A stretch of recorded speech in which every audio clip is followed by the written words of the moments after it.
Comics of 100 Years Ago, January 15th, 1925. It's Gasoline Alley by Frank King. Sally and Walt talk excitedly at a fancy columned restaurant where, well, Phyllis looks at us, the reader, very bored. Both ladies are wearing hats. Sandy's has a bow on it. Phyllis's is more of a bell-shaped over her nicely cut bobbed hair. Sally says, Walt, do you remember the time you took me on a sleigh ride over to Wilton and we danced? Do I? Didn't we have fun that night? Now Walt leans into Phyllis and Sally looks to the reader, very sad. We've had some good times too, haven't we, Phyllis? Remember the time we took our lunch and drove out to the lake and fished?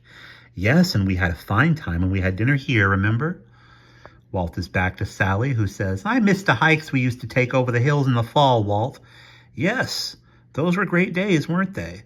Phyllis looks toward us, the reader, sadly, and Walt walks home in his big coat and his sailor hat, saying, Gosh, they didn't mix like I expected at all. I couldn't entertain more than one of them at once, and they hardly had a word to say to each other. I thought they'd be good chums.